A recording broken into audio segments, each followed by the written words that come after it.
University. What's it all about, and should you be thinking about it? Some worry it's just going to be more school, while others worry it's going to be too different. Well, university is certainly different. It's also exciting, worthwhile, and you shouldn't worry that it won't be achievable. At uni, it's a lot different. It's less controlled. It is more like a working relationship rather than a student-teacher relationship. They just sort of trust you to go on and find your own path and sort of work outside the box a bit rather than just following instructions. If you love what you're doing, you're going to put more passion into it. You can really apply yourself because it's what you want to do and you have a passion for that subject. Even if you go to your local university, you'll find the experience different to what you've been used to in education previously, or what you've been used to at school or college. The lessons are more spaced out.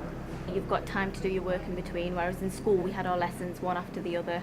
So you might only have 2 to 3 hours a week actual lectures with a teacher, so you're not in 9 till 3 or 9 till 5 every single day. When coming to university, you can have a course which is tailored towards your needs. It could be a mixture of exams, essays, coursework and various other things as well. It's really great to have the freedom. You study in your own time, and as long as you use that time effectively, it's up to you how much of a balance you have between that and having a social life. Well, the library's open 24 hours during a busy assessment period, so that's really helpful if you're a night owl like myself. I spent about a week just living in the library doing my own assignment. So if you study better at like 4 in the morning, you could just work there all night at really odd hours. University can be good for picking up real-world experience alongside the book learning. At many universities, including here at Staffordshire, you'll find a lot of the lecturers have previously worked in corporations and industry. Being taught by people that have worked in the industry makes you feel as if you're getting real first-hand knowledge. It just gives them that extra credibility because they've been there and they've done it and they know exactly what goes on in the workplace. They don't stand there and preach it, they tell the story. You're encouraged to be out and about, experiencing what it's like to be out in the industry that you're going to be in once you graduate. For many of you, university will offer your first experience of independent living. You really shouldn't worry about what to expect. Moving in the first week, I was terrified. I was dreading that I wouldn't meet anyone, that I wouldn't get along with anyone, that I'd just be milling around on my own. But the thing to remember is that there's about 200, 300 other people who have the exact same feelings. In reality, it was absolutely fine. You kind of work yourself up for something that's not even going to happen. You make friends so quickly that I feel silly feeling nervous about it now. And it helps you to mature because you've got to cook for yourself, clean for yourself, look after yourself. It is possible to burn pasta. I managed to do that in my first year, so just be careful of things like that. But you learn independence and how to go shopping for yourself. And laundry, I never knew how to do laundry before I came here. Time management alone coming to university, where you've got to suddenly think about doing all of your university work and all of your household jobs that you sort of take for granted when your parents do it for you. I personally have a calendar on my Mac. If not, print one out and put it on your wall so I know when my lectures are, when my seminars are, when I have a meeting, for example. Managing your money is one of the most important things you have to do while being at uni. Try not to spend your loan in the first week. I know enough people that have done that and they just gone and haven't got enough money to even pay rent. I knew a guy who bought like a 50-inch TV and ended up having to take it back the next week because he couldn't afford any food or rent. That's the hard bit, is not being tempted to go and buy something nice and shiny. Budgeting's fine. You just set yourself a certain amount of money a week, don't go overboard. You're not just stuck in the house because you have no money. You do have enough to go on nights out to eat more than pot noodles. Just be sensible, don't spend it all at once, and just make sure you're wise with your money. Now, being independent like this doesn't mean you feel on your own. Far from it. A huge part of university is meeting so many people you never otherwise would have. One great way is via your student accommodation. Just leave your door open when you move in and you'll soon make some new friends. At university, you often get the chance to do things you've never experienced before. There's tons of clubs and societies. And they range from everything from your sports to some of the weirder and funky ones like extreme gardening. I've done things like skydiving, jumping out of a moving plane, not strapped to any instructor whatsoever. I'm a member of the Trading Card Society, so I go and play Pokemon and Yu-Gi-Oh!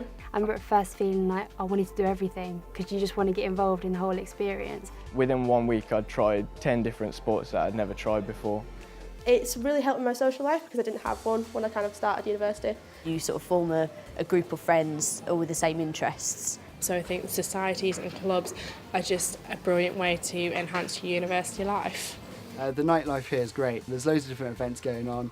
If it's from live music, bands playing, DJs playing. Every year they do a fashion show, they have a lot of raves and parties. They're busy, they're fun, they've got different themes for dressing up or different music. And I remember my first week we had a foam party, which was really eventful. Great atmosphere, it's really fun. Everyone just has a great time because everyone just gets along. So just because you're a student doesn't mean you have to lock yourself away in a library full of books. You will go out and have a good time. The trick is striking the balance between sorting your work out and having an awesome social life. Okay, it all sounds good, but you're probably thinking, what's the real point in the end? Maybe your parents didn't go to university. Maybe they did fine without it. And it costs, but we'll come on to that in a moment.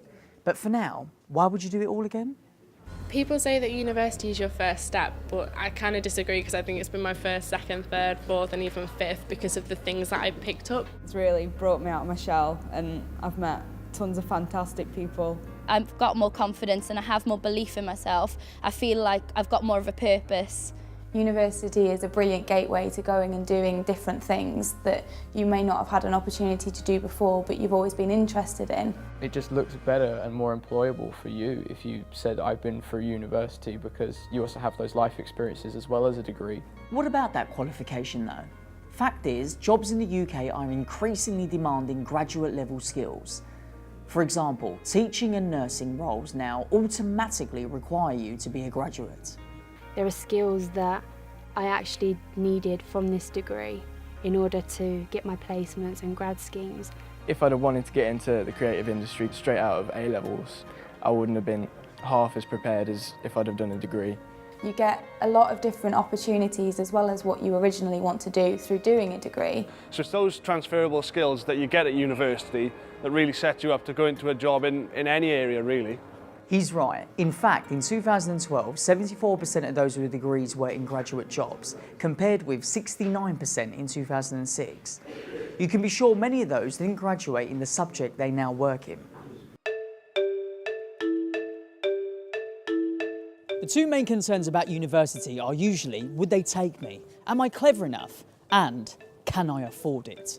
You don't have to be a straight-A student to get into university. And they look for someone who's gonna do what they want to do and has the passion and the drive to do it.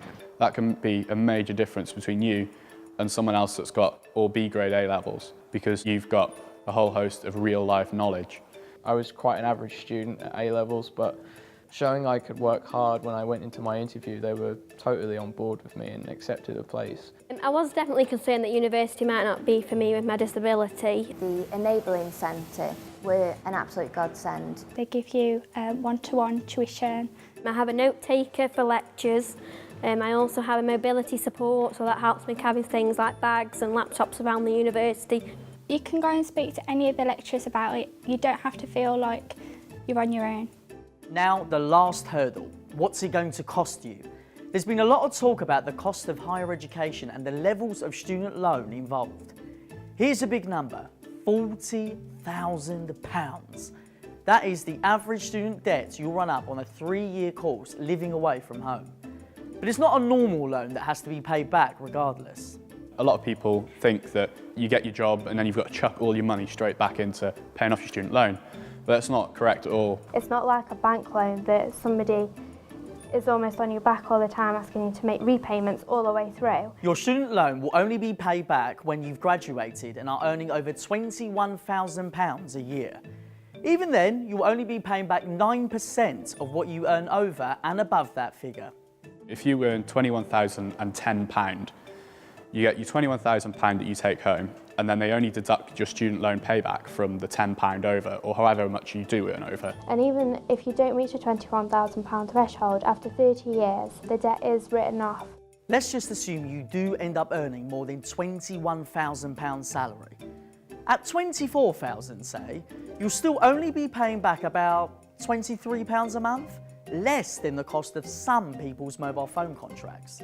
So it's definitely worth having a real look at the deal on offer before you turn down uni on cost grounds. There are over 350 higher education institutions, including 128 universities in the UK alone. So quite a few then. If you do decide to go, choose your course before you choose the city. Take a look at the UCAS website to see what's on offer. It's definitely worth going to an open day, getting a feel for the surroundings. I had doubts and I just went to the talks and I thought, that life's for me. Every student is good at something in their own way. It's about finding what you're good at. So go to the open days and make sure you know that it's right for you.